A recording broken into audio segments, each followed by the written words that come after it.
Mukadimah. Assalamualaikum warahmatullahi ta'ala wabarakatuh. Alhamdulillah.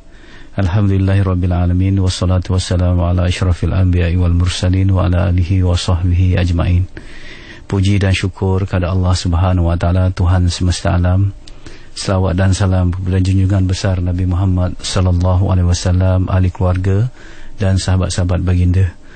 Saya mulakan segmen kita pada petang ini dengan ungkapan ataupun sabda daripada Rasulullah sallallahu alaihi wasallam, khairun nas anfa'uhum linnas. Sebaik-baik manusia ialah manusia yang memberi manfaat kepada manusia yang lain. Jadi dalam Islam kita memang dituntut untuk memberi manfaat kepada orang lain. Artinya umat Islam adalah umat yang memberi, bukan umat yang menerima, ya, seharusnya. Umat Islam adalah umat yang membela, bukan yang dibela, yang melindungi, bukan yang dilindungi, yang menjaga, bukan dijaga. Jadi bila saya teringat soal ini, soal yang menjaga bukan dijaga ni, saya teringat satu kata-kata daripada Profesor Muaya. Pada satu ketika saya sedang memandu, ya, dia kata kita kena menjaga kesihatan, kata. Kalau kita tak menjaga kesihatan, artinya kita orang yang mementingkan diri. Kerana apabila kita sakit, orang yang nak jaga kita. Betul. Tapi kalau kita sihat, kita yang nak jaga orang sakit, ya. Jadi di situ saya terdetik di hati saya bahawa itulah orang Islam, ya. Kita sentiasa nak memberi manfaat kepada orang lain. Kita nak menjaga orang sakit. Jadi kalau kita nak menjaga orang sakit, yang pertamanya kita jangan sakitlah. Jadi itu yang kita cakap tajuk pada petang ini, iaitu hidup sihat tanpa maksiat, ya. Dalam ajaran Islam kita melihat mungkin dari sudut yang berbeza daripada yang dilihat secara biasa. Islam sentiasa melihat di sudut pandangan Allah yang dikatakan tauhidik mindset. Jadi marilah sama-sama pada petang ini dengan izin Allah, dengan doa semua para pendengar di luar sana, saya kira, ya, kita dapat membincangkan tajuk ini, insya-Allah. Bukan saja membincangkannya, tetapi kita dapat resapkan ke dalam hati kita sehingga dapat kita amalkan, insya-Allah. Manusia diciptakan oleh Allah untuk beribadah. Kita dah tahu dah. Wa ma khalaqtul jinna wal insa illa liya'budun. Kita dijadikan oleh Allah hanya untuk menjadi hamba Allah. Jadi artinya kita diciptakan untuk taat kepada Allah. Sekiranya kita membuat sesuatu yang menyimpang atau tersasar daripada ketaatan, ya, iaitu kemaksiatan ataupun kederhakaan, kita sebenarnya akan merosakkan diri kita sendiri. Seperti mana kita sebatang pensel dibuat untuk menulis. Selagi digunakan untuk menulis, okey. Tetapi kalau batang pensel itu digunakan untuk mencucuk, mengetuk dan sebagainya, dia akan patah, ya. Jadi manusia ni selagi dia menjadi hamba Allah, selagi dia taat, selagi itulah dia selamat. Tetapi sekiranya dia telah melakukan maksiat, dia akan menghancurkan dirinya sendiri.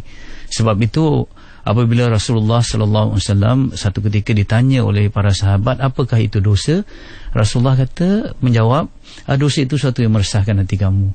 Jadi dosa, siapa yang melakukan dosa, dia akan gelisah, dia akan rasa resah. Kerana apa? Dia telah menyimpang daripada tujuan dia diciptakan, ya. Jadi sebab itu rosaknya manusia apabila dia melakukan dosa pada dua. Satu, dia akan rosak dalamannya, jiwanya akan rosak. Satu, luarannya pun, fizikalnya pun akan rosak. Ini yang dikatakan apabila kita menjadi hamba Allah yang taat, kita akan sihat dalaman dan sihat luaran kita. Tetapi apabila kita menjadi hamba Allah yang melakukan maksiat, kita akan sakit dalaman dan sakit luaran juga. Jadi Allah telah ingatkan di dalam Al-Quran bahawa sesiapa yang berpaling dari peringatanku, sesungguhnya, kata Allah, baginya penghidupan yang sempit. Ya, penghidupan yang sempit. Maksudnya antara penghidupan yang sempit itu apabila, contoh, ya, para ulama menjelaskan rezeki yang dia dapat tu tak berkat. Ya, tu antara kehidupan sempit tu. Rezeki yang tak cukup-cukup. Orang dapat rezeki yang cukup, dia dapat rezeki yang tak cukup-cukup, ya. Kemudian dia sukar untuk taat kepada Allah. Jadi kita dalam hidup kita ni, kalau kita ni hati kita sukar sangat, nak solat sukar, ya, nak buat baik sukar, tapi kalau nak buat maksiat mudah saja. Mungkin itu menyebabkan, itu satu petanda bahawa kehidupan kita sedang dipersempitkan. Indikator, petunjuk. Kemudian kita akan terhijab daripada ilmu yang bermanfaat. Na'udzubillah, ya. Kita dapat ilmu tu cahaya, tapi cahaya tu menyilaukan mata kita, ataupun kita benci pada cahaya tu, ya, kita tak suka. Contohnya, minta maaf, ya, kira ada channel TV yang sedang tengok rancangan bermanfaat, kita tukar cepat. Dengar suara azan, tukar cepat, ataupun dengar radio yang siaran-siaran yang bermanfaat, kita tukar cepat. Itu menunjukkan bahawa kita sudah terhijab. Dalam hati kita terhijab daripada kita mendapat ilmu yang bermanfaat. Itulah antara tanda-tanda kehidupan yang sempit.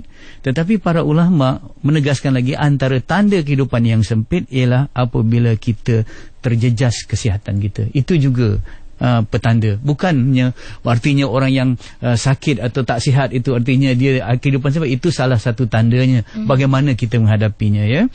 Sebab itu kita lihat kata-kata daripada Ibnu Katsir, ya. Kita ambil kata-kata daripada Ibnu Katsir yang menerangkan bagaimana keadaan orang yang apabila dia dapat kehidupan yang impak kepada maksiat dalam kehidupan kita, ya. Di dunia, kata Ibnu Katsir, dia tidak akan mendapat ketenteraman dan ketenangan. Hatinya gelisah akibat kederhakaannya. Meskipun lahiriahnya nampak begitu senang, mampu memakan apa sahaja makanan yang diingini, dan mampu tinggal di mana sahaja dia kendaki, namun selama mana dia belum sampai kepada keyakinan dan petunjuk Allah, maka hatinya akan sentiasa gelisah, bingung, ragu, dan masih terus ragu. Inilah kehidupan yang sempit. Jadi kalau kita berdepan dengan apa yang dikatakan Ibnu Katsir tadi, maka kesihatan kita akan terjejas. Akibat apa? Akibat hati yang tidak tenang, hati yang gelisah. Hati yang gelisah itu akibat daripada dosa. Sebab itu kalau kita lihat, apabila kesihatan jiwa kita terjejas hati, dia akan menjejaskan juga kesihatan mental kita. Resah, murung, cepat marah, kemudian kita apa yang dikatakan mudah stres. Kita lihat baru ni bagaimana dilihat orang perempuan suri rumah yang mudah stres. Antaranya ada 3 tandanya, ada 3 sebabnya. Terlalu nak menjaga hubungan dengan suami, nak jaga betul hati suami, akhirnya stres. Sebab tu saya dah katakan, wanita ataupun para isteri mesti meletakkan cinta nombor 1-nya Allah, nombor 2 Rasulullah, nombor 3 baru suami. Jangan nombor 1 suami, nombor 2 suami, nombor 3 kita akan stres, kalau kita letakkan hierarki cinta tak betul, Begitu juga orang lelaki, apabila kata stres tu ada 2 puncanya. Satu sebab wang dan satu sebab wanita. Itu juga mengikut pakar-pakar stres lah. Jadi gitu, Jadi bagi Islam, stres ini timbul akibat adanya maksiat juga.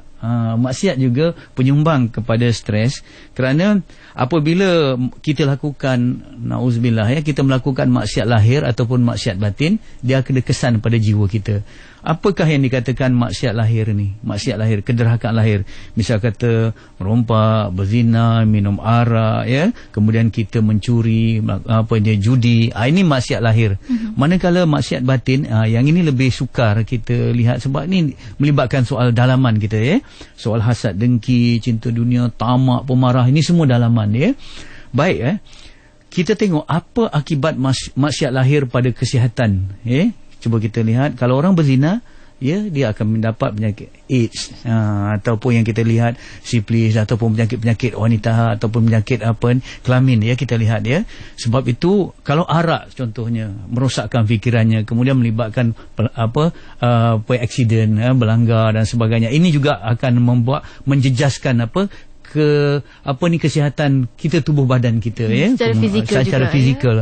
Jadi begitu juga kita lihat apabila Rasulullah sallallahu alaihi wasallam telah bersabda, yang diriwayatkan oleh Abdullah bin Umar, apabila satu kaum melakukan penzinahan secara terang-terangan, maka mereka akan diserang penyakit yang belum pernah dialami oleh nenek moyang mereka. Ini yang maksudnya akibat daripada zina itu, kederhakaan itu akan memberi kesan kepada penyakit, begitu juga.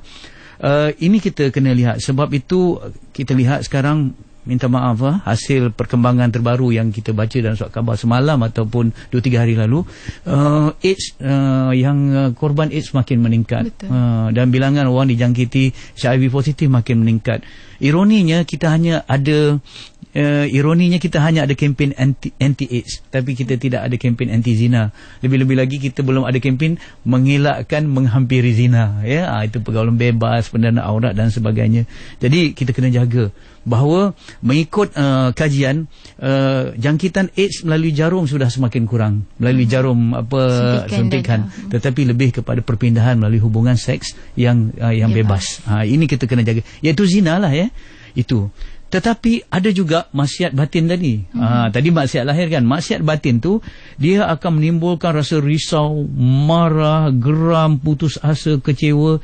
Ini akan mengakibatkan, kalau tadi zina mengakibatkan AIDS ataupun penyakit-penyakit kelamin yang lain, kalau hasad, dengki, risau ni maksiat-maksiat batin ni akan membawa kepada darah tinggi, bara, sakit jantung dan sebagainya ya.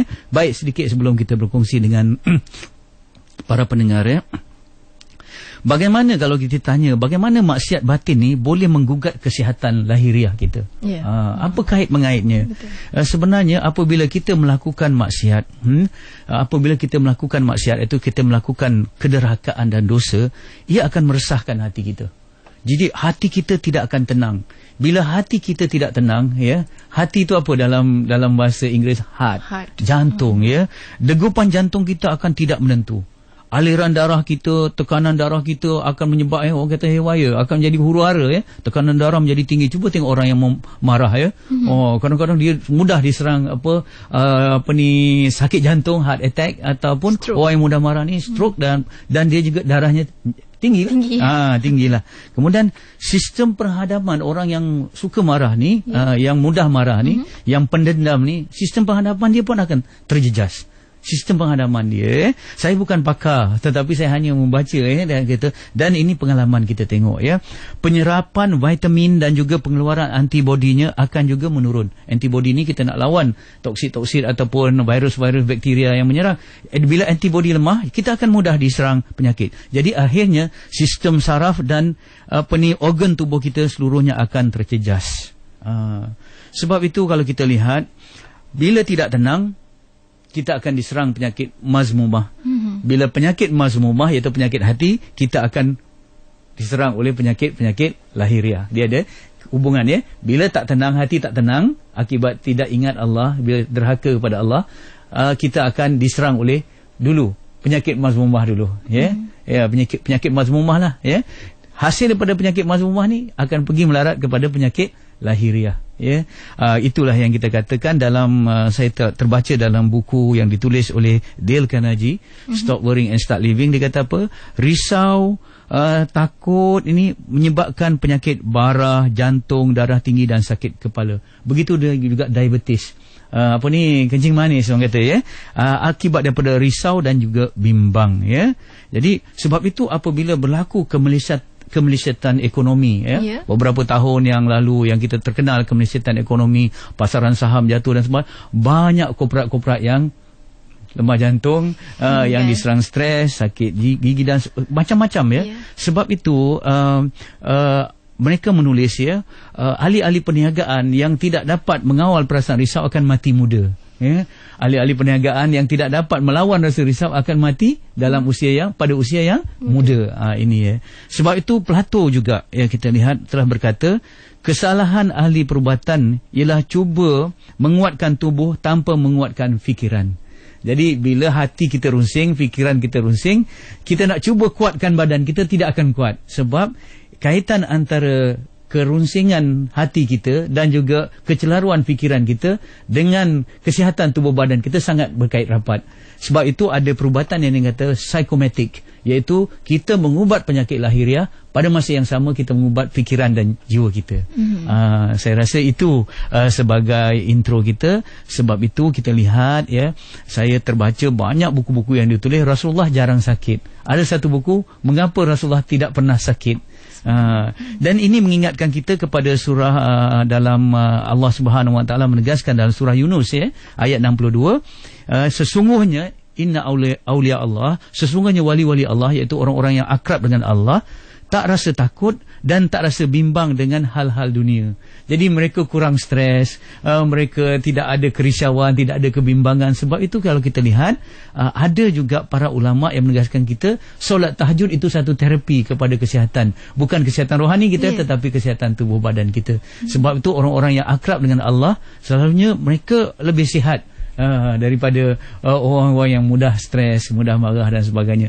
Saya tidak menyebut siapa-siapa lah. Yang bila sebut perkara ni saya pun segan juga, sebab kita pun tak sihat sangat, ya. Tetapi mudah-mudahan dengan menyebut ini satu peringatan buat diri, sama-sama insya-Allah juga peringatan untuk pendengar-pendengar. Mudah-mudahan Allah Subhanahu Wa Taala akan beri kekuatan kita untuk menjauhkan maksiat agar hidup kita insya-Allah sihat. Insya-Allah, subhanallah, betapa besarnya ya keagungan Allah, macam mana nak membezakan kata orang tu kesihatan fizikal dan rohani juga sebenarnya bersaling kait mengait antara satu sama lain. Dan waktu ini juga bagi anda yang ingin terus sama berinteraksi bersama yang bagi Ustaz juga boleh hubungi kami di talian 0362051500. Di SMS juga boleh anda hantarkan pesan ringkas anda dengan menaikkan IKIM, jarakan persoalan anda dan hantar ke 39111 dan tidak ketinggalan di FB IKIM.FM sendiri. Boleh anda letakkan komentar anda di ruangan yang telah disediakan. Dan suka untuk saya mengambil satu persoalan di dalam FB kita ya Ustaz, ya, daripada Izhar Al-Gharam, kata bagaimana cara untuk meninggalkan maksiat. Kadang-kadang terasa diri tidak mampu untuk meninggalkan maksiat. Bagaimana jalan yang terbaik untuk meninggalkan maksiat tersebut, terutama sekali maksiat hati ni Ustaz? Ya. Sebenarnya soal sahabat kita lah, ya. Saya anggapkan saudara Izhar Al-Gharam, ya. Sedap nyambung nama, ya. Yang mana bagaimana nak jauhi maksiat.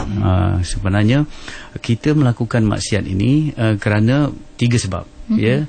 Jadi kalau kita dapat memantapkan, mengukuhkan tiga sebab ini, insya-Allah, ataupun kita tangani 3 sebab ini, artinya dengan sendirinya kita ada kekuatan untuk meninggalkan maksiat. Ya.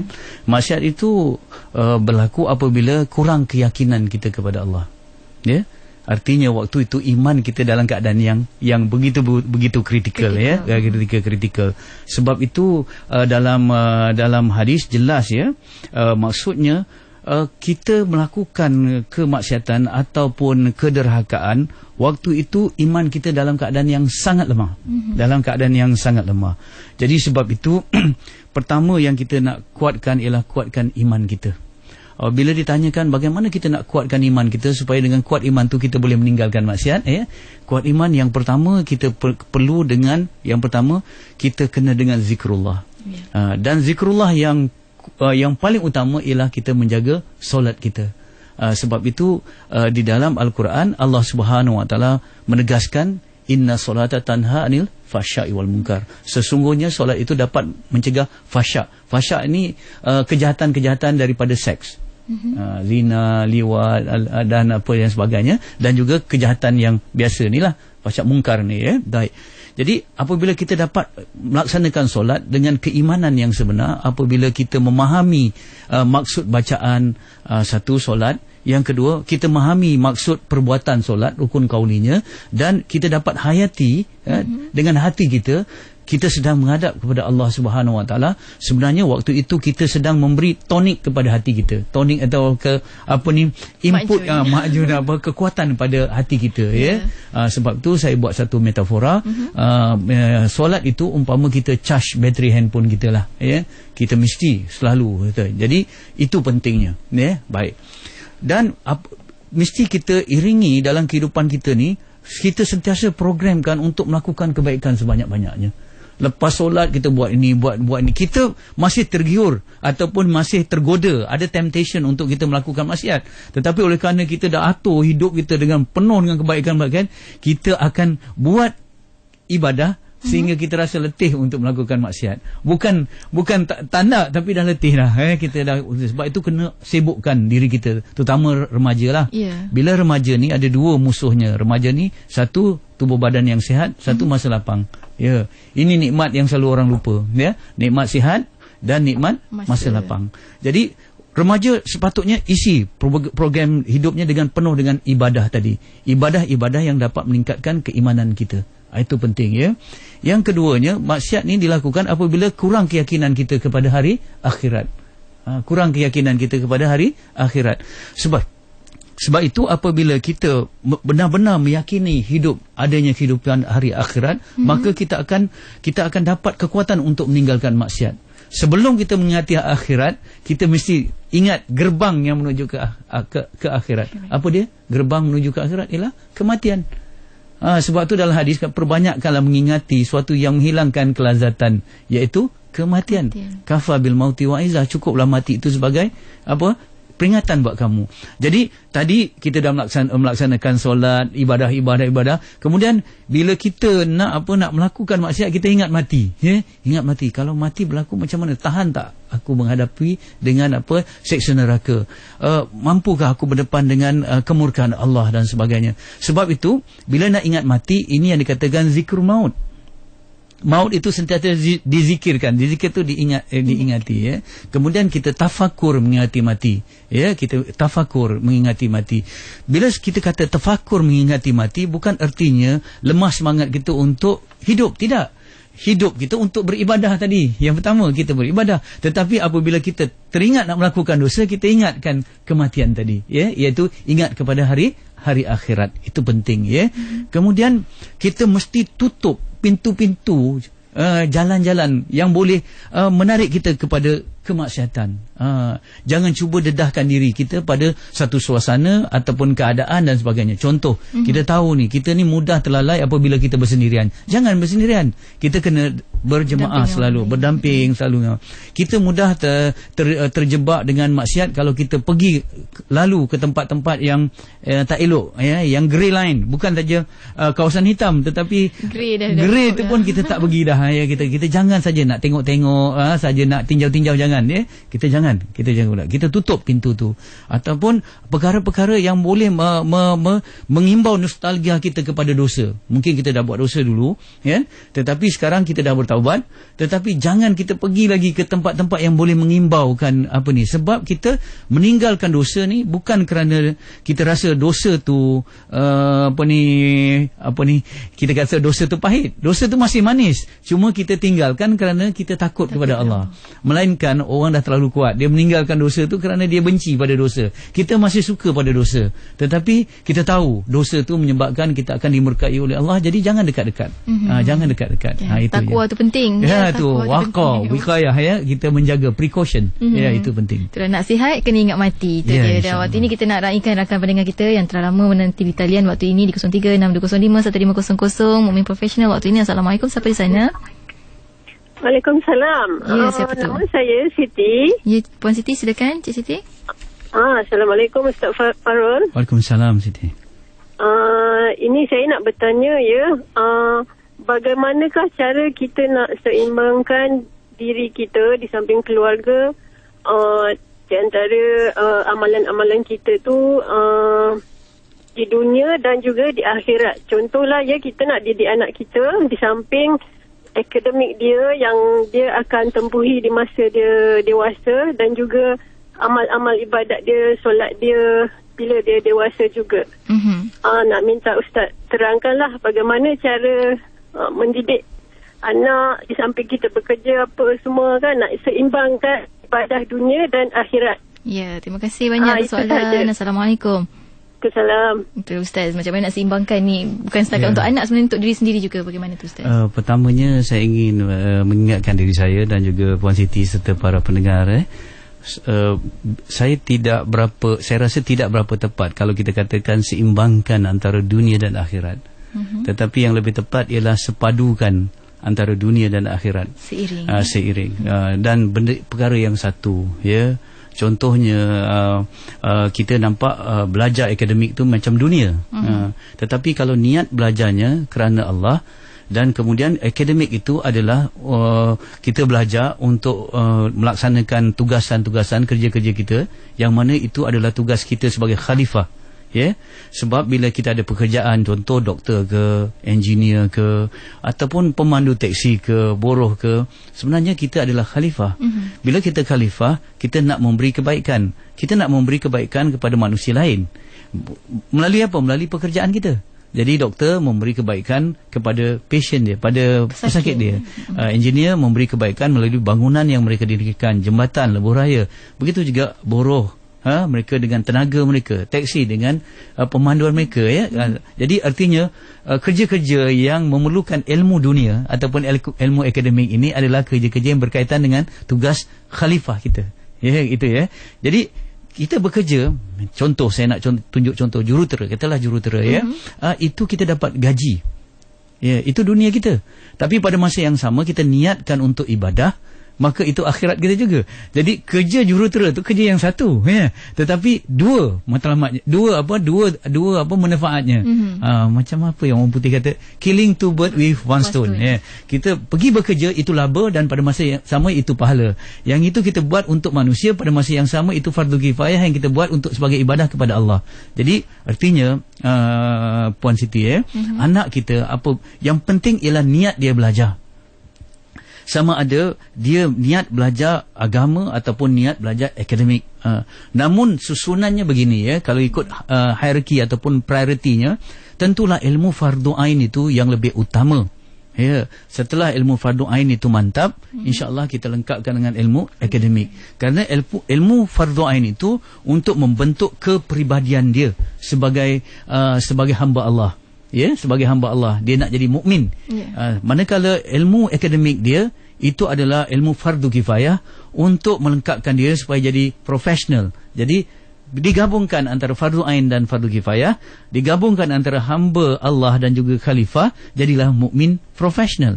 Jadi kita mesti lihat sekarang, ya, yang pertama saya belum tengok institusi sekolah lagi. Saya lihat institusi keluarga. Yang ini paling penting. Bila menyebut seorang ibu macam Yati, macam isteri-isteri di luar sana, ya, semua kaum ibu, ibu adalah madrasah bagi anaknya. Ibu adalah sekolah bagi anaknya. Jadi ibu yang paling dekat untuk mencorak anaknya, ya. Jadi di situ yang kita katakan, untuk kita melahirkan anak yang baik sebagai hamba Allah dan sebagai khalifah, kita kena jadi ibu yang baik dulu, sebagai hamba dan juga sebagai khalifah, ya. Orang kata mudah ke nak jadi anak, nak dapat anak yang baik ni? Mudah jawabnya mudah, tapi kerjanya mencabar. Jawabnya ialah nak dapat anak yang baik, mudah saja jawapannya, jadi ibu yang baik. Itu saja. Tetapi nak jadi ibu yang baik itulah yang perlu kemujahadah, perlukan kita bekerja keras, ya. Dan cabarannya kepada ibu-ibu sekarang, mereka juga menanggung kerja-kerja yang berkaitan dengan karier mereka, pada masa yang sama balik ke rumah juga berdepan dengan anak-anak di rumah. Sebab itu kita perlukan kekuatan. Bila menjebak tentang rumah tangga ini, yang kita kata, bila kita nak tempuh macam mana kerja di tempat kerja, kemudian balik kita nak melaksanakan tugasan kita di rumah, macam mana nak dapat kekuatan semua ni, ya, kita katakan, ya. Sedangkan minta maaf, ya, wanita ni daripada tulang rusuk, ya, akalnya setipis rambut. Ada orang kata macam-macam tentang wanita, tetapi wanita ni ada kelebihan. Sebab walaupun di dalam kelembutan dia mampu menanggung beban tugas yang besar. Sebab tu wanita saja ada rahim yang boleh mengandung, ya, yang mana tak ada pada rahim tu atas dikata mengambil sempena nama Allah Ar-Rahman Ar-Rahim, yang penyayang. Jadi ibu adalah penyayang. Okey, bagaimana nak dapat kekuatan? Saya minta semua pembaca, yang khususnya wanita ataupun suami-suami, beritahu kepada isteri mereka dapat kekuatan dengan Allah. Itu yang dia kata ihfazillah yasfak. Maksudnya kalau kita jaga Allah, Allah jaga kita. Ini yang berlaku kepada Siti Fatimah. Ketika dia rasa letih, rasa lesu, rasa sebagainya, maka Rasulullah SAW, ayahnya, bukan memberi pembantu rumah, sebaliknya memberi zikrullah. Ya, sebab itu bila zikrullah dengan dihayati sungguh-sungguh, apabila ada keimanan yang kuat, bila kita berzikir, insya-Allah kita akan dapat ketenangan. Sebab tu wahai orang yang beriman, mereka yang beriman, apabila mereka mengingati Allah, hati akan jadi tenang. Orang yang tidak beriman ataupun orang yang lemah imannya, walaupun mereka mengingati Allah, mereka tidak akan dapat ketenangan. Jadi beriman dulu, mengingati Allah, dia akan dapat ketenangan. Jadi contohnya bagi ibu tadi, apabila ibu-ibu semua, apabila mereka mengingati Allah, insya-Allah Allah akan beri kekuatan pada waktu itu, insya-Allah dia akan dapat menghadapi kehidupan ini dengan tabah. Ya, sebab itu selalu nak akrab dengan Allah. Ya, itu yang selalu saya pesankan pada diri saya. Hendaklah akrab dengan manusia untuk mengetahui masalah mereka, tetapi kena akrab dengan Allah untuk membantu manusia untuk menyelesaikan masalah itu. Ya, jadi seorang ibu lebih-lebih lagi kena akrab dengan Allah. Kemudian yang kedua baru kita tengok sekolah. Sekolah sekarang dah ada. Sekolah yang ada menerapkan soal-soal fardu ain, pada masa yang sama menerapkan juga soal akademik. Bahkan sekarang ni saya begitu gembira ada perkembangan. Kita lihat bagaimana dilatih dulu anak-anak ni menjadi hafiz. Akhirnya mereka pergi ke jurutera yang hafiz, doktor yang hafiz dan sebagainya. InsyaAllah ada. Tapi yang pertama, madrasah yang pertama ialah ibu sebelum madrasah-madrasah yang lain. Kembali kepada asas. Ya, insyaAllah. Back to basic. Dan waktu ini kita nak raikan lagi rakan pendengar kita di talian. Panggil seterusnya untuk Mimpin Profesional. Assalamualaikum. Waalaikumsalam warahmatullahi wabarakatuh. Ya, siapa di sana? Anwar. Ya, Cik Anwar, silakan. Assalamualaikum Ustaz. Waalaikumsalam warahmatullahi wabarakatuh. Ustaz, bila kita bercerita pasal maksiat ataupun mereka-mereka yang melakukan maksiat, satu ketika nanti Allah akan turunkan satu musibah ataupun boleh kita katakan sebagai kafarah. Adakah boleh kita katakan ia sebagai satu musibah ataupun balak kepada mereka yang melakukan perbuatan maksiat ini? Yang kedua Ustaz, kadang-kadang kita dah melaksanakan tugasan kita sebagai hamba Allah dengan zikrullah kita, jaga solat 5 waktu, solat malam, zikir, baca Al-Quran, tetapi masih ada ruang-ruang yang boleh melemahkan kekuatan hati itu untuk kita rasa sikit-sikit masam manis dosa itu Ustaz. Saya nak minta maksudnya maksudnya ada ruang yang untuk kita lakukan, maksudnya dalam waktu contohnya kalau ada waktu seingganglah saya katakan untuk ada kealpaan untuk kita melakukan maksud itu. Jadi saya nak minta pada Ustaz doa ataupun apa-apa juga kekuatan untuk menguatkan hati kita daripada kita capai untuk rasa kalau boleh terus masamkan dosa itu. Tak ada rasa manis lah maknanya dosa tu. Ya, maksudnya kalau boleh kita masamkan terus sampai kita rasa tak nak buat. Ya. Terima kasih Ustaz. Assalamualaikum. Assalamualaikum warahmatullahi wabarakatuh. Bagaimana tu Ustaz? Ya, pertama saya ingin respon kepada apa yang ditanyakan ataupun yang diutarakan oleh Cik Anwar tadi tentang apabila maksiat datang musibah, apakah ini satu bala ke ataupun sebagainya. Jadi saya kira kita tidak boleh menyebut secara pasti kan apakah ini satu bala ataupun ini, tetapi di segi ilmunya begini kalau kita seorang yang taat kepada Allah, seorang yang sedang nak melakukan kebaikan, sedang berusaha nak buat baik lah ni kan, tetapi tiba-tiba ada terlintas nak buat jahat ataupun nak buat maksiat. Bila kita nak buat maksiat, tiba-tiba kena bala waktu tu, kereta ke rosak ke, sakit ke, demam ke sebagainya. Sebenarnya waktu orang baik nak buat jahat, dia kena satu musibah. Itu dipanggil kafarah. Kafarah tu penghapusan dosa. Jadi dia buat baik tetapi dia nak buat jahat. Waktu tu dia kena, itu kafarah. Itu satu penghapusan dosa, peringatan. Kalau dia bagaimana dia menghadapinya lah pula itu. Tetapi kalaulah dia jahat, kemudian dia nak buat jahat kan, tiba-tiba kena, itu namanya bala. Di dunia dah kena, di akhirat kena lagi. Tadi pengampunan.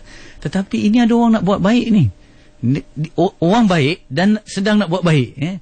Orang baik sungguh nak pergi ke masjid ataupun nak buat tolong aman Palestin ke apa-apalah yang tiba-tiba dia kena sakit ataupun dia kena aksiden ke dan sebagainya. Itu namanya ibtila. Ibtila ni artinya Allah nak bagi dia pahala dan nak tingkatkan darjat dia. Jadi kita tak boleh tahu kita ada orang, jangan tengok orang lain, kita tengok diri kita lah. Kalau kita kata kita ni penuh dengan kita ni rasa orang jahat, tapi nak macam mana kan kita boleh tahu sama ada kita mendapat bala ke ataupun ibtila ke ataupun kafarah. Kita lihat itu ya. Jadi saya ingin sebelum saya menjawab yang kedua ni, saya ingin membawa satu puisi yang ditulis oleh Maulana Jalaluddin Ar-Rumi ya, yang ini petanda hati yang sihat. Hati yang sihat ya. Kalau hati yang sihat tu very simple aja. Dia senang melihat kebaikan orang lain. Itu ya. Tengok ya. Orang yang begitu senang dan nikmat melihat dan menyebut-nyebut kebaikan orang lain bagaikan hidup di sebuah taman yang indah. Di sini anggrek, di sana melati.